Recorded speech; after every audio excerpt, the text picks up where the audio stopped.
Você já se perguntou sobre a ordenação de mulheres ao ministério pastoral na Bíblia? E como funciona na Igreja Adventista do Sétimo Dia? Existem mulheres pastoras? Existe base bíblica para a nomeação de 12 apóstolos nos dias atuais? E quanto à prática da unção de óleo aos enfermos, né? Ungir pessoas que estão enfermas. Será que este assunto possui respaldo pelas Escrituras? No vídeo de hoje, o pastor Arilton Oliveira vai responder essas e mais perguntas. Com sua vasta experiência e conhecimento teológico, ele trará luz a esses assuntos que frequentemente geram debate e dúvidas. Assista o vídeo até o final, pois as respostas podem te ajudar a elucidar, tirar as suas dúvidas O também. senhor citou em diácono, né? Presbítero, ancião, pastor, mas eu não vi o senhor falar em pastora. Certo. A Bíblia fala em pastor em algum momento? Nós não temos menções a pastoras no Novo Testamento. Você vai ter lá as mulheres diaconisas, né, trabalhando lá. Tinha uma diaconisa muito famosa, né, chamada de Dorcas, né, no Novo Testamento. Mas nós não temos lá o termo pastoras. A Igreja Adventista há alguns anos tem avaliado essa questão, né? Há pelo menos aí uns 15 anos tem avaliado essa questão da ordenação ou não de mulheres. E até o presente momento, a Igreja Adventista oficialmente não ordenou nenhuma mulher ao ministério. Nós entendemos que a mulher ela tem um papel fundamental na organização da igreja, na pregação do Evangelho, na liderança da igreja. Inclusive, boa parte da liderança de nossas igrejas está na mão de mulheres, elas são muito comprometidas, mas entendemos que há um campo de atuação muito especial para elas e até esse momento a igreja não ordenou mulheres ao ministério adventista. Mesmo que nós não vejamos problemas com isso, ainda não foi esse o consenso da igreja. E a respeito sobre a ordenança dos 12, hoje isso seria normal? Tá dentro da igreja, ordenar, levantar 12 homens, 12 mulheres e ali ungir? É necessário isso hoje, nos dias de hoje? O número 12, escolhido por Cristo, não quer dizer que hoje em cada igreja tem que haver 12 pessoas, certo?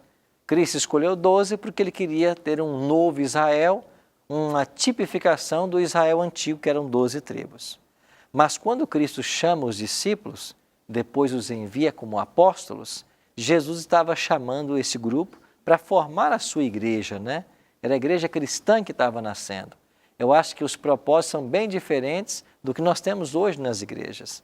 Então eu penso que esse número 12, não temos que nos preocupar com ele, mas sim fazer a obra de Cristo. Ok? Pedro. Pastor, sobre a mensagem de Paulo de não fale a mulher na igreja porque ela foi enganada por Satanás e o homem não. Isso tem a ver com a não ordenância de mulheres? O que a Igreja Adventista pensa disso? Existe um texto de Paulo onde ele vai mencionar isso mesmo, mas Paulo está falando de um aspecto cultural da cidade onde essa igreja estava localizada. E dentro daquela cultura patriarcal, onde o homem era autoridade, e veja, mesmo na cultura judaica, né, a mulher acabava ficando relegada a um segundo plano. Então, Cristo veio para mudar essa visão totalmente, né? Ele mesmo conversou com a mulher samaritana, valorizou. É claro que para Deus, né, não importa o homem e a mulher, ambos têm a mesma importância diante de Deus, mas quando Paulo diz isso, é por uma questão cultural do momento que a igreja vivia. Então, mesmo quando Paulo afirma e justifica a razão do porquê de ter dito aquilo, vocês entendem como cultural e não como uma ordenança de Paulo. Exatamente. Porque realmente a doutrina reformada prega que apenas o homem pode ser pastor e falar na igreja. Não por esse motivo. Ali é apenas uma questão cultural, local, que não tem aplicabilidade para outras igrejas. Ok. Paulo estava lidando com um problema específico ali da igreja, certo? Vamos avançando então. Falta-nos ainda mais uma ordenação que a Bíblia nos aconselha a praticar.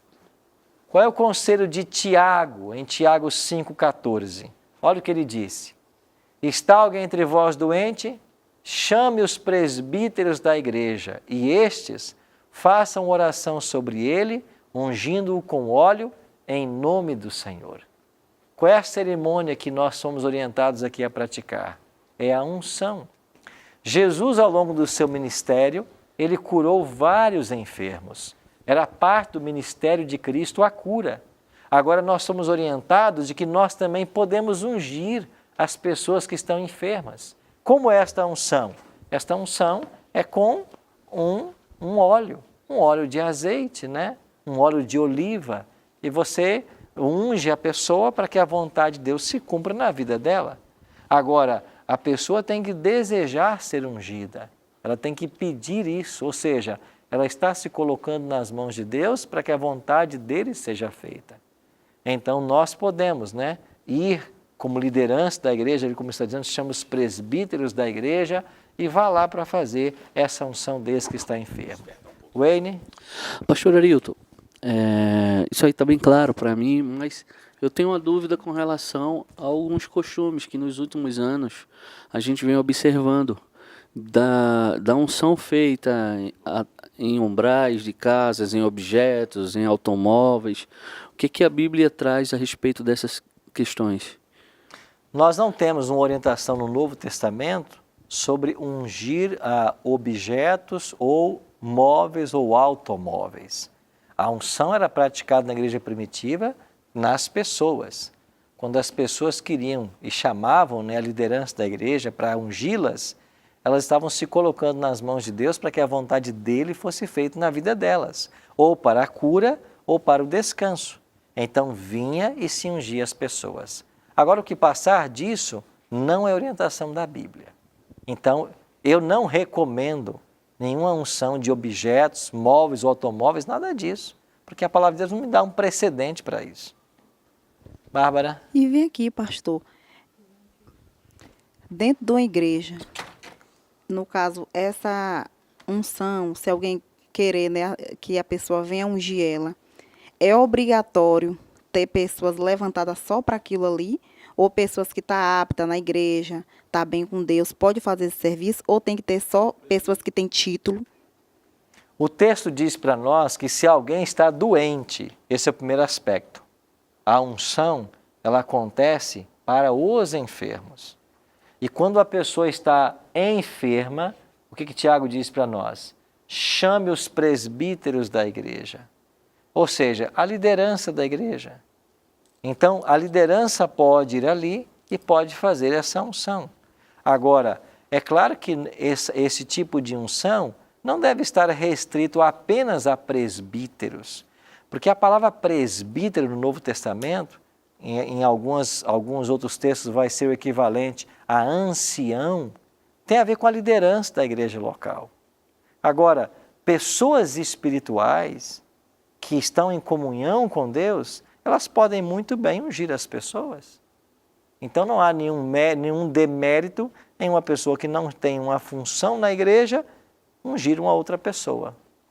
Agora, isso quem tem que fazer é a pessoa que tem a consciência, né, dessa cerimônia, da solenidade dela, e a pessoa que seja um servo de Deus, uma pessoa fiel, honesta, ok? Ok. Essa é a orientação. Simone? E se a pessoa que está enferma não tem condições de pedir para ser ungido? Nesse caso, a gente não faria unção. Porque a unção, a gente entende, é a pessoa que tem que solicitar. Ela está pedindo porque ela quer se colocar nas mãos de Deus para esse momento. Então, a orientação é que a gente faça isso com pessoas que estão conscientes e que peçam isso. Certo? Marcelo? Não, Tá certo? Assim, existem na palavra de Deus esses ritos que nós devemos praticar. E veja, Deus pensou em cada cerimônia, em cada momento da existência humana. Vocês perceberam que os ritos e as tradições que a Bíblia deixou para nós, eles começam desde o berço e vão até a morte? Porque aí, quando a pessoa morre, a pessoa descansou. Mas em toda a sua existência, ela passou por cerimônias, por ritos, que Deus deixou para que nós passássemos. Então, o natural é que a gente pratique tudo isso. Assim, após compreender melhor as ordenanças e cerimônias ensinadas na Bíblia, desejo, pela graça de Cristo, vivenciá-las em minha experiência religiosa. Todas as cerimônias que Deus deixou aí são cerimônias que nós podemos praticar, o cristianismo deve vivê-las e com isto nós estamos aí seguindo a orientação da palavra do Senhor.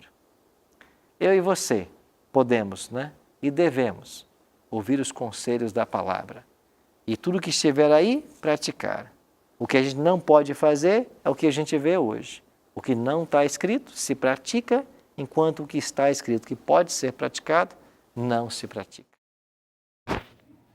Voltei, pessoal. Para finalizarmos, eu vou deixar aqui esse versículo, Marcos 7, capítulo 7, versículo 6 ao 9.